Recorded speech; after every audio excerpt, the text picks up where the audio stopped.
O assunto dessa manhã é uma continuação do assunto da semana passada e ainda da anterior.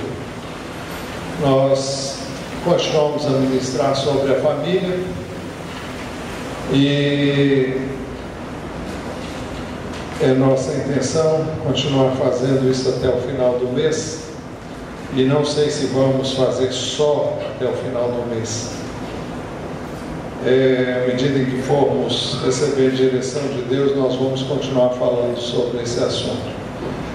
Nosso assunto hoje ainda é o bíblico, e não no texto, no mesmo texto, mas no outro texto.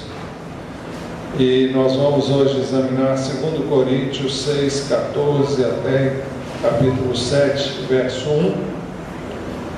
E nós queremos, a título de introdução, primeiro chamar a atenção dos irmãos para o fato de que Deus nos chamou para a santidade. 1 Tessalonicenses capítulo 4, verso 3 diz: a vontade de Deus é que vocês sejam santificados.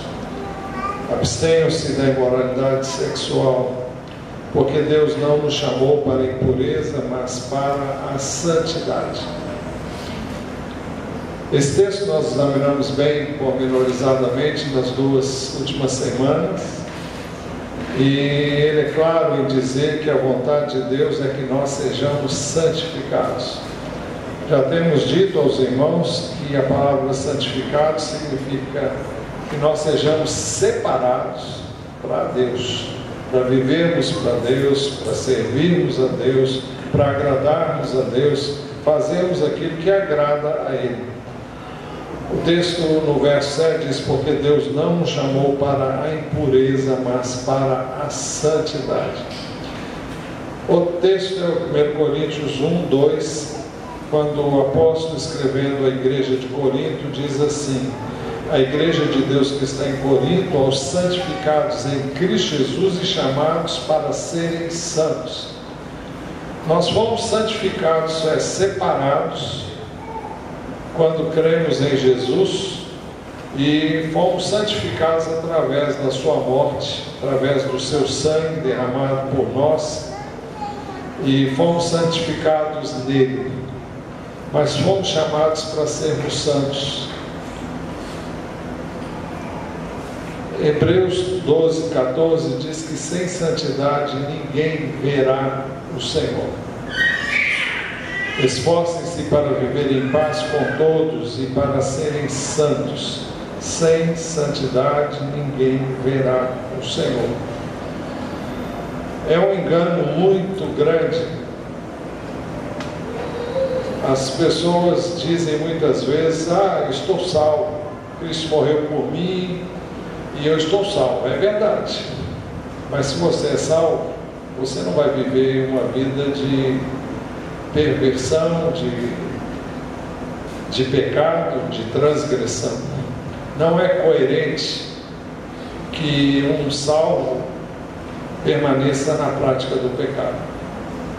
Então, se somos salvos, se temos a luz de Deus, se Cristo realmente nos encontrou, nos salvou, nos mudou nossas vidas, nós nascemos de novo, se isso tudo aconteceu, então não faz sentido viver uma vida que não seja de santidade.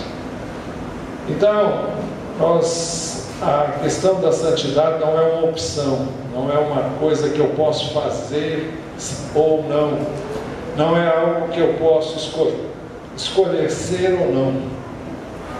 Então, é algo que eu tenho que ser, porque o Deus que me amou, que deu a sua vida por mim, que derramou o seu sangue por mim, é um Deus santo. E ele recomenda, justamente em primeira epístola de Pedro, ele diz: a razão para a santidade é que Deus é santo. Mas assim como é santo aquele que os chamou, sejam santos vocês também em tudo que fizerem, pois está escrito: sejam santos, porque eu sou santo. Mas outra coisa ainda a ser dita aqui na introdução é que nossa santidade deve ser aperfeiçoada. Tendo, pois, ó amados, tais promessas, purifiquemo-nos de toda impureza, tanto da carne ou do corpo, como do espírito, aperfeiçoando a nossa santidade no temor de Deus. Enquanto aqui não somos perfeitos, mas estamos sendo aperfeiçoados na santidade, estamos sendo aperfeiçoados na nossa santidade, no temor de Deus.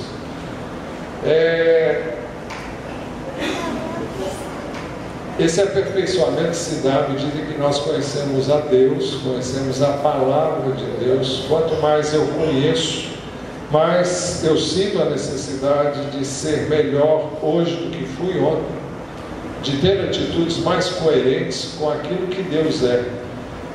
E quanto mais eu conheço, mais eu cresço na graça e no conhecimento de Jesus, mais eu cresço no conhecimento da vontade de Deus e eu me santifico ainda mais. Jesus deixou claro que nós somos santificados por meio da palavra. É a palavra que traz conhecimento, que vai levar-me a mudar de atitudes que eu preciso mudar, de ações e atitudes que eu venho tendo, mas quando eu me deparo com a palavra, eu vou mudando, vou sendo transformado. E a palavra de Deus diz que nós somos transformados de glória em glória na imagem do Senhor. Esse é um processo que não para nunca até que nós compareçamos diante de Deus. Agora seria o caso de perguntar como nossa santidade é aperfeiçoada. Primeiro, quando temos o temor de Deus. 2 Coríntios 7, esse texto que nós lemos há pouco, diz: purifiquemo-nos de toda impureza, tanto da carne ou do corpo, como do espírito, aperfeiçoando a nossa santidade no temor de Deus. Ninguém pode ser aperfeiçoado na santidade, em santidade, se não temer a Deus. É o temor de Deus que faz com que nós busquemos uma vida de santidade. Mas vamos ver algumas coisas sobre o temor de Deus. O temor de Deus é evidência de sabedoria. Provérbios 1,7 diz: o temor do Senhor é o princípio ou a chave do conhecimento, mas os insensatos desprezam a sabedoria e a disciplina.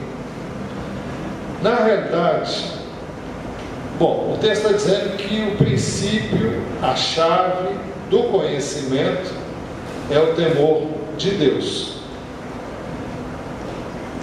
Na realidade, as coisas caminham juntas. Quanto mais eu temo a Deus, mais eu conheço a Deus, e quanto mais eu conheço a Deus, mais eu temo. Eu diria mesmo, à luz das Escrituras, de acordo com Provérbios capítulo 2, versos de 1 a 5, que eu não vou ler agora, mas diz que nós adquirimos o temor de Deus quando nós conhecemos a Deus. Quanto mais eu conheço a Deus, mais eu temo a Deus. E quanto mais eu temo a Deus, mais eu vou conhecer a Deus. Vou buscar esse conhecimento. Então, o texto diz: o temor do Senhor é o princípio, a chave do conhecimento, mas os insensatos desprezam a sabedoria e a disciplina. É muito importante entender que Deus nos chama a uma vida disciplinada. Não é algo que é imposto coercivamente, não é algo que nos é colocado à força, mas é algo que Deus diz: olha, eu quero isso de você. Agora, Ele me capacita você para fazermos aquilo que Ele quer. Não é algo que eu não possa. Na realidade, eu mesmo não posso, mas Ele pode. A questão não é eu poder ou não, a questão é que Ele pode e Ele me capacita para viver uma vida de santidade. Na realidade, é uma escolha que eu faço, não confiado em mim mesmo, mas confiado no que Ele é e no que Ele faz por mim. Mas vamos ainda quanto ao temor do Senhor. O temor do Senhor é evidência de conhecimento de Deus. Nós estamos quase que batendo na mesma tecla, mas vamos lá. Provérbios 9, 10 diz assim: o temor do Senhor é o princípio ou a chave da sabedoria, e o conhecimento do santo é entendimento, pois por meu intermédio os seus dias serão multiplicados e o tempo da sua vida se prolongará. O texto deixa claro que quanto mais eu temo a Deus, aliás, que temer a Deus é evidência de sabedoria, e que quanto mais eu conheço a Deus, mais eu temo a Deus e mais eu tenho entendimento.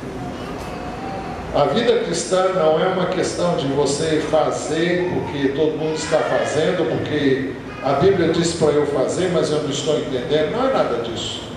Você só pode fazer quando você entende, e esse entendimento vem de Deus. É Ele que dá a sabedoria, é Ele que dá o entendimento. Você não faz no escuro, você não faz sem saber por quê. Você sabe porque sabe que é isso que tem que ser feito. Enquanto isso não acontece, você não pode fazer.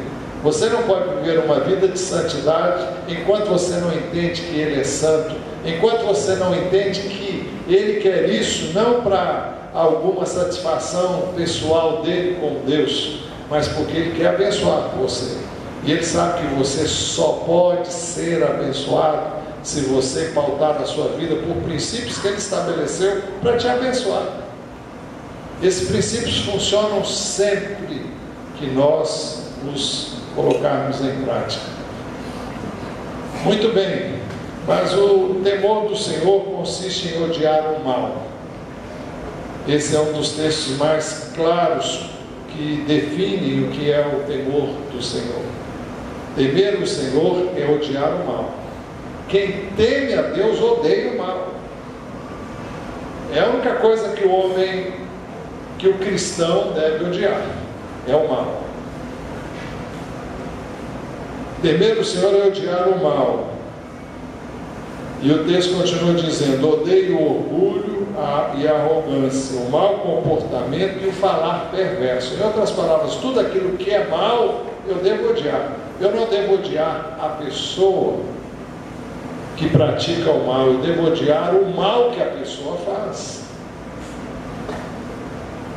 para que eu não passe a odiar o que é errado. Eu não posso odiar quem quer que seja, mas posso odiar o que a pessoa faz de errado. Eu posso me irar contra o mal que alguém pratique, mas eu não posso me irar contra a pessoa que pratica. Eu não vou aceitar, não vou me conformar com a injustiça, com a falta de amor, com a falta de compaixão, com a falta de misericórdia. Eu não vou me conformar com a prática do mal, mas eu tenho que amar, até mesmo aquele que pratica o mal, na expectativa de que ele pode ser restaurado e se converter do seu caminho mau. Então, como a nossa santidade é aperfeiçoada? Primeiro, quando temos o temor de Deus. Fazendo essa mesma pergunta, vem a segunda resposta: como nossa santidade é aperfeiçoada? Segundo, quando nos purificamos de toda a impureza do corpo e do espírito. Purifiquemo-nos de toda a impureza, tanto da carne como do espírito, aperfeiçoando a nossa santidade no temor de Deus. Quando a Bíblia fala de impureza da carne ou de impureza do corpo, normalmente está associado à prática, ao uso do corpo para satisfação sexual de maneira ilícita. Então, todo tipo de ato ou prática sexual ilícita é chamado de impureza, impureza do corpo. Então, O que significa purifiquemos-nos de toda impureza? Significa que nós devemos nos abster de toda forma de impureza sexual, porque o sexo na Bíblia só é permitido dentro do contexto de uma união conjugal. Fora disso, ele é pecado. Toda e qualquer prática que não se encaixa dentro desse contexto é pecaminosa, é impura, é perversa, é má. E nós temos que ter isso em mente para que nós possamos ter a purificação do corpo. Purifiquemos-nos de toda impureza, tanto da carne ou do corpo, como do espírito. A impureza do espírito. O que seria a impureza do espírito? A impureza do espírito seria você se envolver com práticas idólatras, você se envolver com cultos que não a Deus, com atos que envolvem espíritos malignos, enfim, todo e qualquer envolvimento ou participação que você possa vir a ter com algo que não seja necessariamente de Deus, onde estão envolvidos outros espíritos que não o Espírito de Deus. Então, onde há idolatria, onde há o envolvimento com demônios, com espíritos de origem maligna, sejam eles de qualquer nível, todos eles não têm nada a ver com o Espírito de Deus. Então, nós temos que ter cuidado para não nos envolvermos com nada que possa, de alguma forma, nos contaminar. Seria uma profanação, você que é de Deus, tem o Espírito de Deus, expor o Espírito de Deus que vive em você e expor você mesmo, que é de Deus, a espíritos que não são necessariamente o Espírito de Deus. Para tanto, nós temos uma recomendação bem clara: não devemos nos colocar em julgo desigual com descrentes. Não se põe em julgo desigual com descrentes. Qual é a noção de julgo que a Bíblia nos dá? Em Deuteronômio 22 diz assim: não há a terra usando um boi e um jumento sob o mesmo jugo. O que é um jugo? Quantos aqui conhecem uma canga? Não é porque é aquela canga que as mulheres usam na praia, não. É canga de colocar em boi. Quem conhece? Tá.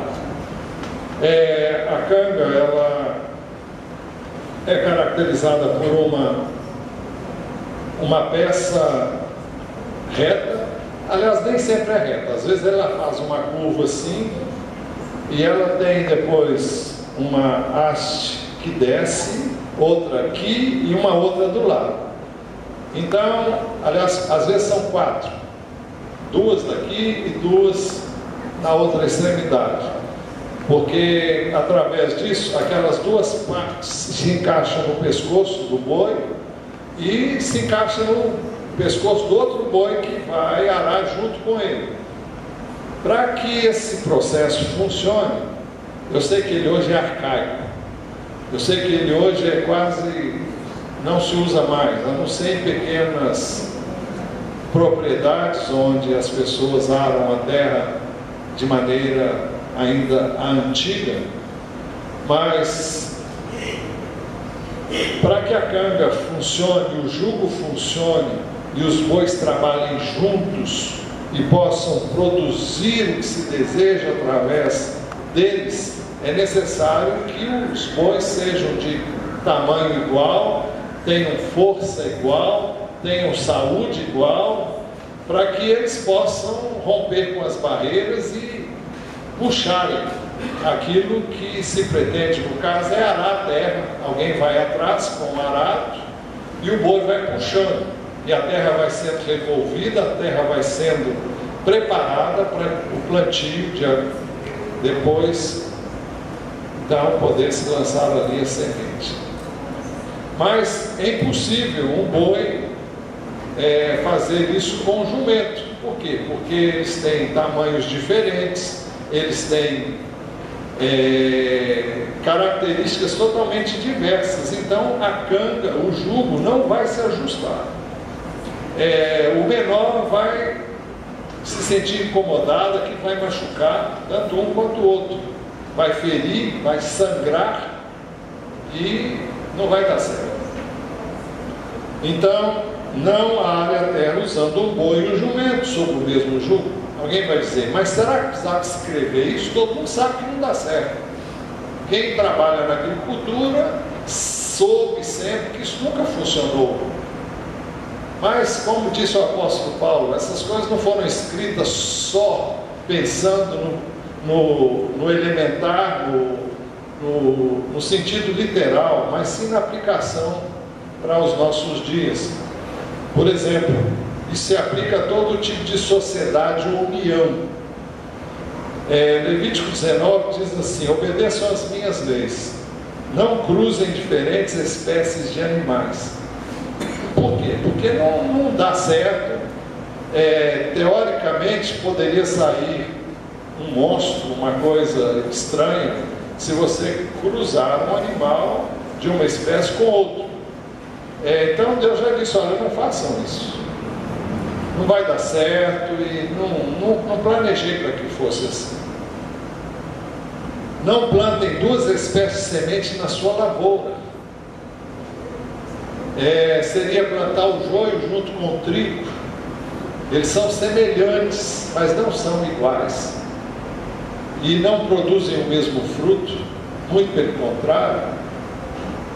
Um é erva daninha, o outro vai produzir sementes boas. Então, não plantem duas espécies de sementes na sua lavoura. Não usem roupas feitas com dois tipos de tecido. O que vai acontecer? Eles não vão se dar bem. Se você colocar na urdidura, como é que chama aquilo que fazia tecido? Tear. Não vai se ajustar um tecido. Imaginemos um tecido de lã e um tecido de seda. São completamente diferentes. Não, a textura, o fio não é igual, totalmente diverso. Então, essas coisas não dão certo, não ficam bem, não se ajustam. Qual é o ensino? É que eu e você não devo me colocar em julgo desigual com um descrente. Porque o descrente é como a união do boi com o jumento, não dá certo.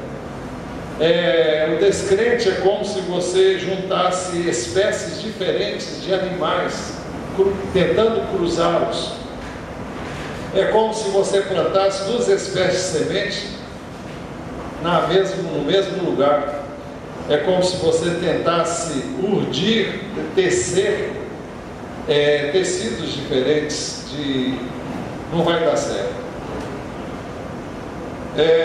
Isso se aplica também, nós dissemos que se aplica em qualquer tipo de sociedade, seja qual for a sociedade.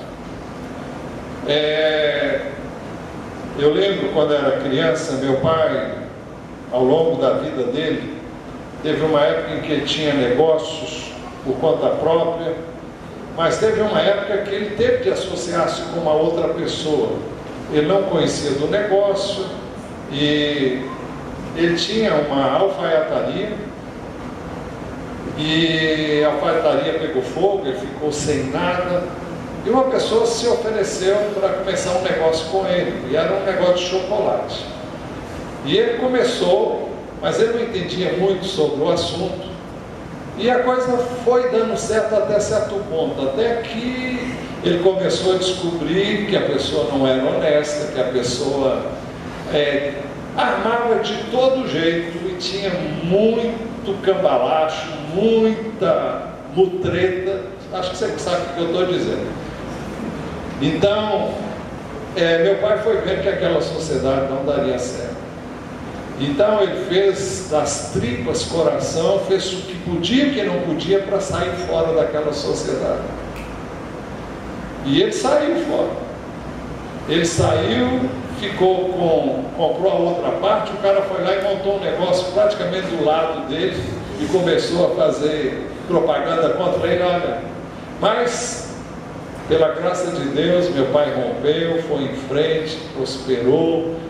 Mas o que eu quero dizer é que não dá para juntar um cara honesto com um cara que não é honesto. Não dá para juntar a luz com as trevas. Não dá para juntar o crente com o descrente. Quando digo isso, eu não estou dizendo que você não vai conversar com o descrente, que você não vai se aproximar do descrente. Não é nada disso.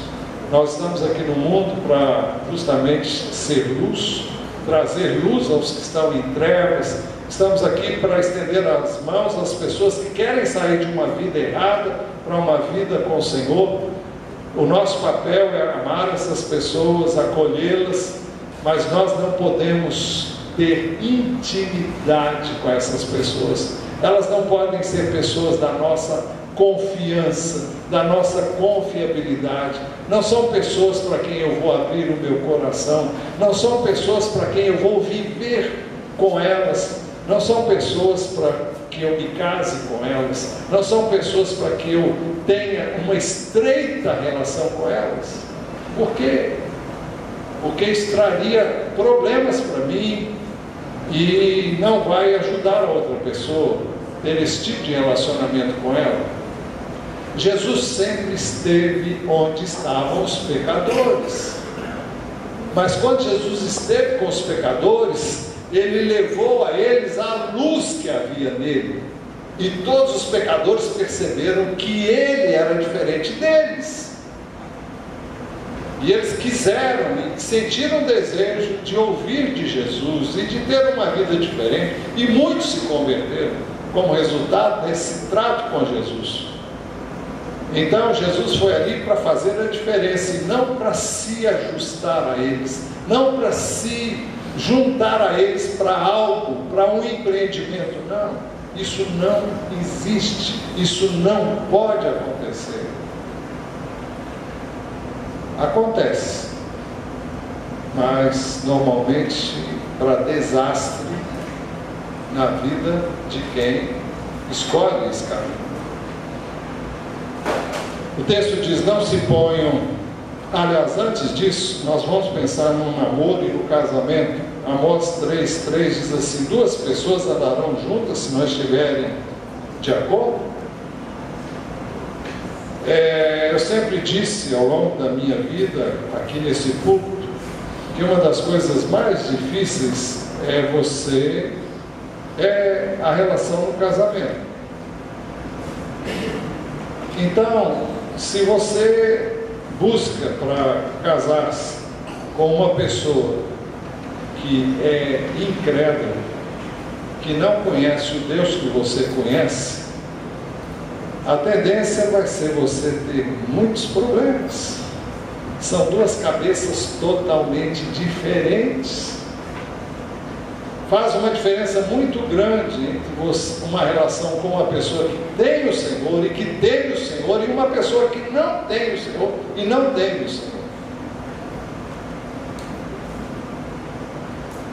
Normalmente, um vai querer ir numa direção e o outro na outra. Isso não vai dar certo. Vai haver muita discussão, muita briga, muita incompreensão. O incrédulo nunca vai entender por que você faz determinadas coisas, por que você ora, por que você lê a Bíblia, por que você tem que vir à igreja. Para ele isso é um absurdo, é uma coisa inadmissível, é uma coisa injustificável, é uma coisa que ele não consegue entender. Ele acha que você está perdendo tempo, ele acha que isso não faz sentido, e não faz mesmo, para ele não faz, mas para o crente faz toda a diferença. E quando as pessoas se unem com o incrédulo, a tendência é o seguinte: O incrédulo pode se converter? Pode. Há duras penas para você. Se você está querendo sofrer um bocado, é uma boa receita. Você vai sofrer e não sabe se vai conseguir o que você quer. Mas, se você quiser tentar, não é isso que a Bíblia diz para você fazer, não. Mas, ou das duas, ou ele se converte, ou então você se converte a ele. E tem muita gente que se converte ao incrédulo. Abandona o Senhor, começa a ir onde o incrédulo gosta de ir, começa a fazer o que ele gosta de fazer e se corrompe. Quando isso acontece, é uma evidência de que essa pessoa não conheceu a Deus. Ela estava na igreja, ela participava dos cultos, enfim, ela tinha o conhecimento teórico, mas ela nunca passou por uma metamorfose. Ela nunca foi transformada de fato, porque se fosse, não faria isso.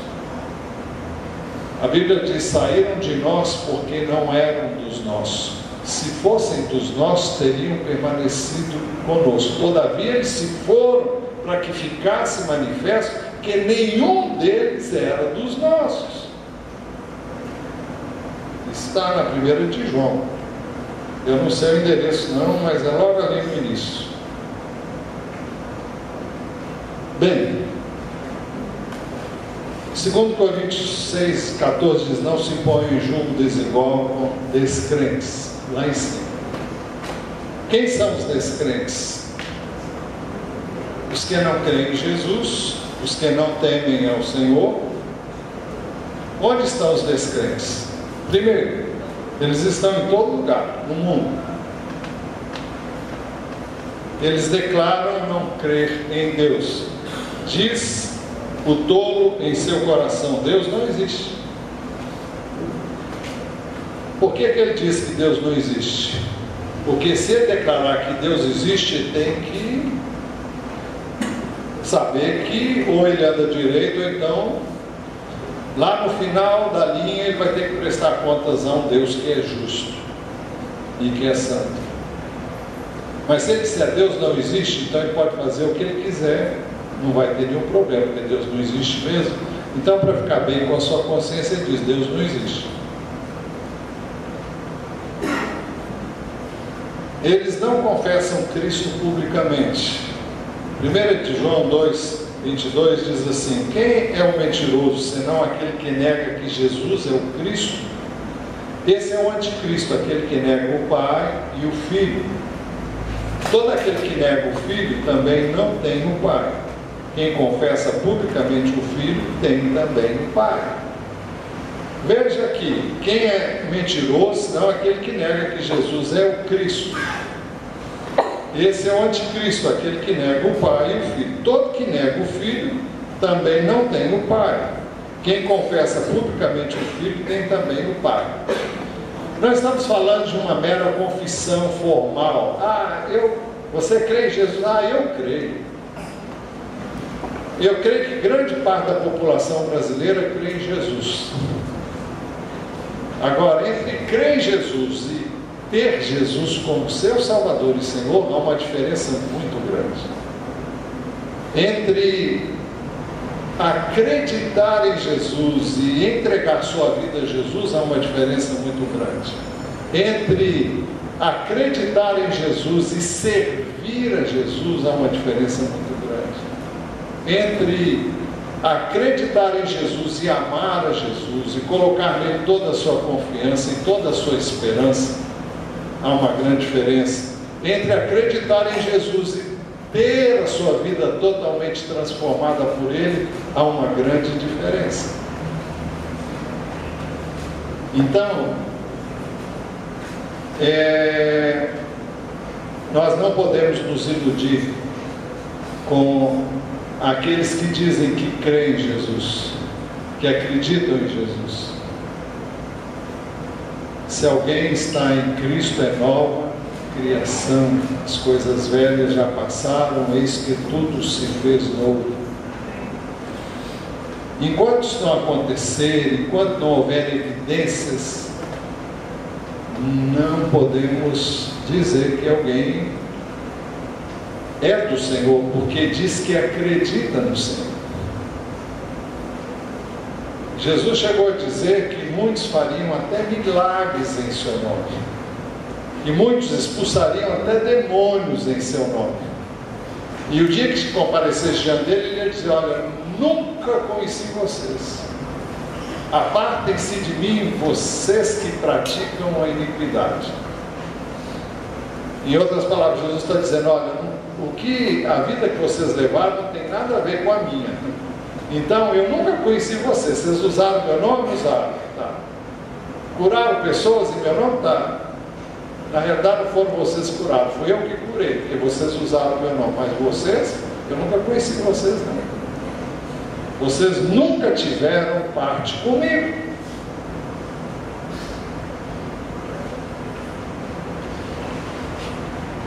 Eles andam segundo o seu próprio entendimento. Efésios 4,17 diz assim: eu lhes digo, e no Senhor insisto, que não vivam mais como gentios, que vivem na inutilidade dos seus pensamentos. Eles estão obscurecidos no entendimento e separados da vida de Deus por causa da ignorância em que estão, devido ao endurecimento do seu coração. Em outras palavras, eles vivem de acordo com o que eles acham, que eles pensam, e não de acordo com o que Deus diz que deve ser. Então, é uma vida separada de Deus, é uma vida alheia a Deus. Por isso você não deve não deve se unir a eles. Onde estão os descrentes? Em segundo lugar, eles estão no meio do povo de Deus. Eu não vou ler, mas Mateus 13, 24 a 43, Jesus conta uma parábola, a parábola do semeador, a parábola do joio e do trigo. E eu vou ler alguns trechos aqui. Jesus disse: o reino dos céus é como um homem que semeou boa semente em seu campo. Enquanto todos dormiam, veio o seu inimigo e semeou o joio no meio do trigo e se foi. Quando o trigo brotou e formou espigas, o joio também apareceu. Os servos do dono do campo, dirigiram-se a ele e disseram: o Senhor não semeou boa semente em seu campo? Então de onde veio o joio? O inimigo fez isso, respondeu ele. Os servos lhe perguntaram: o Senhor quer que o tiremos? Ele respondeu: não, porque ao tirar o joio, vocês poderão arrancar com ele o trigo. Deixem que cresçam juntos até a colheita. Então direi aos encarregados da colheita: juntem primeiro o joio e amarrem-no em feixes para ser queimado. Depois juntem o trigo e guardem no meu celeiro. Então ele deixou a multidão e foi para casa. Seus discípulos aproximaram dele e pediram: explica-nos a parábola do joio no campo. Eu disse que não ia ler, mas estou lendo. Ele respondeu: aquele que semeou a boa semente é o filho do homem. O campo é o mundo e a boa semente são os filhos do reino. Os joios são os filhos do maligno. E o inimigo que o semeia é o diabo. A colheita é o fim desta era e os encarregados da colheita são anjos. Assim como o joio é colhido e queimado no fogo, assim também acontecerá no fim dessa era. O Filho do Homem enviará os seus anjos, e eles tirarão do seu reino tudo que faz tropeçar, e todos que praticam o mal. Eles os lançarão na fornalha ardente, onde haverá choro e ranger de dentes. Então os justos brilharão como o sol no reino de seu Pai. Aquele que tem ouvidos, ouça. É incrível que quem semeou o joio foi o diabo. Eu estava pensando exatamente isso nessa manhã. Você imagine, é a ousadia. O texto diz que o trigo, quem plantou a boa semente foi o Filho do Homem, o Senhor Jesus. Mas quem plantou a falsa semente, o joio, foi o diabo. Qual o interesse do diabo em colocar uma semente falsa aqui dentro? Qual o interesse do diabo em ter na igreja, ele colocar alguém na igreja? Eu não sei até que ponto o diabo sabe as coisas, mas eu creio que ele tem que saber quem é que ele está colocando. Quando ele coloca um filho dele, que é dele, é alguém que por alguma razão ele sabe que é dele e que vai fazer o trabalho dele. Nós temos ouvido de histórias de satanistas que se infiltram nas igrejas e ficam lá justamente para corromper ou tentar corromper os crentes, para tentar realmente atanazar a vida deles e realmente criar embaraços para que a obra de Deus não... Quem já leu alguma coisa sobre isso? Tá. Então, o fato é que nas igrejas, e elas estão cheias de joio, tem muito trigo, mas tem muito joio também. E o maior perigo que o trigo tem é de olhar para o joio e achar que ele é trigo, ou olhar para o joio e achar, não, ele faz, eu também faço. Olha, você não tem que fazer o que o outro faz, você tem que fazer o que Deus manda você fazer. Você não tem que viver como o outro vive. O outro não é padrão para você se ele não vive a palavra de Deus. O padrão é a palavra de Deus, o padrão é a Bíblia. Se ele não vive o que a Bíblia diz, ele não serve de padrão para você. Existem muitos que não nasceram de novo, que frequentam determinados ambientes, vão a determinados lugares e eles vão levantando outros, estão na igreja, mas eles convidam aqueles que são crentes e eles, fulano vai, eu vou também. E os pais, vai com fulano, é crente, então vai. Olha, olho. Você deve ter olho vivo, você que é pai, você que é mãe, tenha cuidado com quem seu filho anda, com quem sua filha sai, porque nem todo mundo que está num templo pertence ao corpo de Cristo, nem todo mundo que frequenta uma igreja é salvo, é regenerado, é crente de verdade. E se ele não nasceu de novo, ele não tem a semente de Deus. Se ele não nasceu de novo, ele não tem o entendimento de Deus. Ele está em trevas. Ele pode estar aqui, mas ele ainda não nasceu. Ou porque não nasceu ainda, ou porque não vai nascer. Porque ele é do outro lado. Ou ele está aqui para corromper, ou ele está aqui e a gente pede que Deus tenha misericórdia, que ele seja salvo. Enquanto ele está aqui, existe essa chance. Mas Jesus se referiu a determinadas pessoas como filhos do diabo. Jesus chegou a chamar alguns judeus e disse: olha, vocês têm como pai o diabo. E vocês querem fazer o que ele quer, o que ele gosta. É interessante que essas pessoas haviam crido em Jesus. Agora, o crer inicialmente, o acreditar em Jesus, não os fez filhos de Deus. Eles foram conversando com Jesus, Jesus foi falando, e como eles reagiram ao ensino de Jesus, Jesus disse: olha, vocês têm como pai o diabo. Vocês não são filhos de Deus. Se vocês fossem filhos de Deus, vocês fariam as obras de Deus, vocês viveriam como filhos de Deus, e vocês não estão fazendo isso. Vocês estão querendo tirar a minha vida. Você vai ver isso lá em João 8. Olha, todo o capítulo você vai descobrir, tem uma descrição. A partir do verso 32 tem uma descrição deste diálogo de Jesus com alguns judeus que tinham crido nele. Então nós temos que ter cuidado.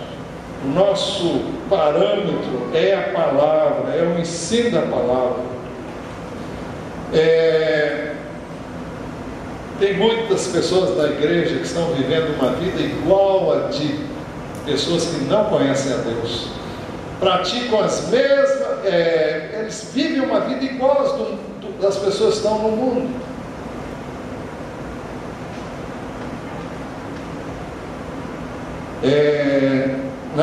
Na igreja, às vezes, eles têm aparência de crente. Veja o que diz aí 2 Timóteo 3, acho que é o próximo, vamos ver.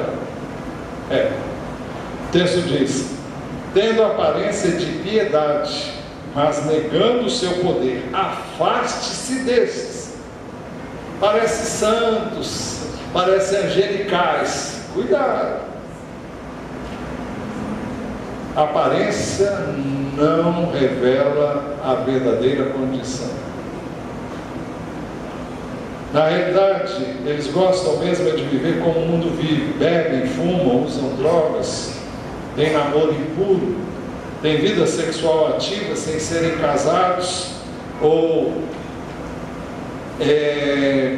mesmo casados têm relações extraconjugais, têm relacionamentos homossexuais, não pagam suas dívidas, não cumprem seus compromissos, não honram sua palavra, não dizimam, são irresponsáveis em relação a Deus, são desobedientes aos pais e às autoridades, não têm o temor de Deus. Paulo escreveu aos Coríntios uma coisa que vale a pena nós meditarmos. Isso se refere àqueles que se dizem cristãos, estão nas igrejas. É o próximo texto, pode passar. Ele diz assim: receio que ao visitá-los outra vez, o meu Deus me humilhe diante de vocês, e eu lamente por causa de muitos que pecaram anteriormente. O problema não é o fato da pessoa ter pecado, se ela se arrependesse. O problema é que eles pecaram e não se arrependeram. De que eles não se arrependeram? Da impureza, da imoralidade sexual, da libertinagem que praticaram. Paulo está temeroso de ir lá e ver coisas que ele gostaria de não ver. Ver que não houve mudança na vida deles. O Novo Testamento proíbe nossa associação com essas pessoas. 1 Coríntios 5 diz assim: já lhes disse por carta que vocês não devem associar-se com pessoas imorais. Com isso não me refiro aos imorais deste mundo, nem aos avarentos, nem aos ladrões, aos idólatras.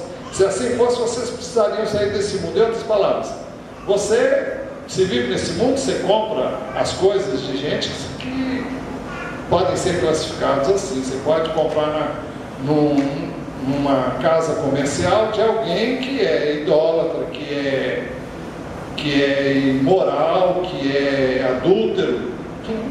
Isso aí não é problema seu, é problema dele. Bom, é problema seu no sentido que você deve, e quando puder, levar a palavra para ele. Mas não é nesse sentido. Você não pode falar: não, eu não vou conversar com fulano porque ele é ladrão, ou porque... Não, você nem sabe se ele é ou se não é. E o mundo está cheio de gente que tem uma série de contravenção. Mas, então, Paulo está falando desse. Mas agora estou lhes escrevendo que não devem associar-se com qualquer que, dizendo-se irmão, eu sou crente, seja imoral, avarento, idólatra, caluniador, ou seja, fofoqueiro, alcoólatra ou ladrão. Com tais pessoas vocês não devem nem comer. O cara lá fora, você pode até comer com ele se for o caso, você vai participar de um evento, mas o cara te chama para comer, é irmão, diz que é irmão, mas ele tudo isso que foi dito aqui, ele é imoral, ou avarento, ou é idólatra, ou ele é fofoqueiro, ou ele é alcoólatra ou ladrão. Olha, sai fora, não se associe com ele, não se envolva com ele.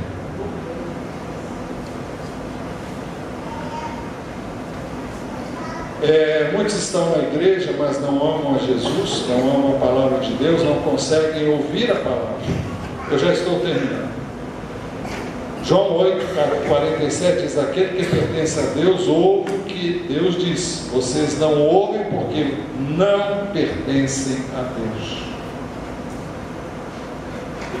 Jesus disse: as minhas ovelhas ouvem a minha voz, eu as conheço e elas me seguem. Então, para a gente encurtar a história, não se ponham em julgo desigual com descrentes. Você não pode ser íntimo de quem não tem Jesus, é descrente, é um falso crente pelas seguintes razões, e aqui eu passo batido, não vou parar porque o tempo não vai dar. Primeiro, a justiça e a injustiça não tem nada em comum, pois que sociedade tem a justiça com a injustiça? Nenhuma.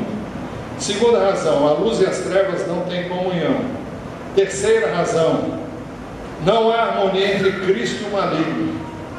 Quarta razão, não há nada em comum entre o crente e o descrente.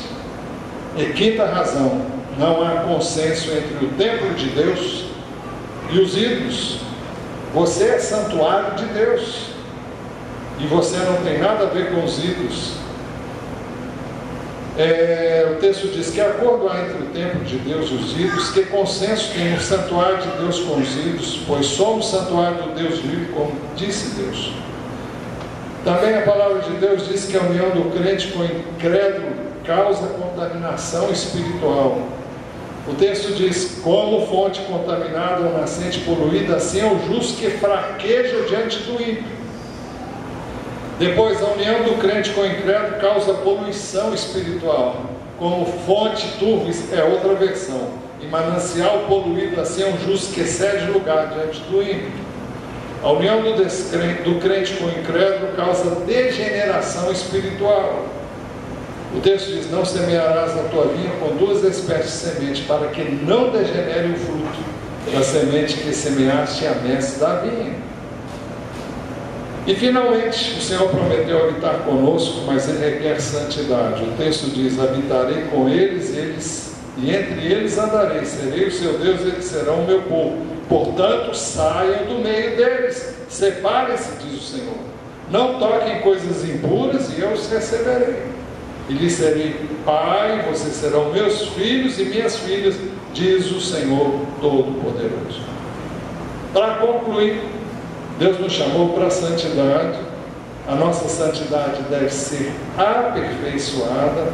Nossa santidade é aperfeiçoada, primeiro, quando temos o temor de Deus, e segundo, quando nos purificamos de toda a impureza do corpo e do espírito. Para tanto, nós não devemos nos colocar em julgo desigual com descrentes. Não se ponham em julgo desigual com descrentes. Não se trata de acepção de pessoas. Eu tenho que repetir: nós devemos amar a todos, tratar bem a todos, conviver bem com todos, falar com todos. Mas eu não posso me ajuntar como é o namoro, como é o casamento, como é uma sociedade comercial, com quem quer que seja, se essa pessoa não tem o mesmo espírito que eu e você temos, porque isso só traria para você dissabores, tristezas que não teriam fim.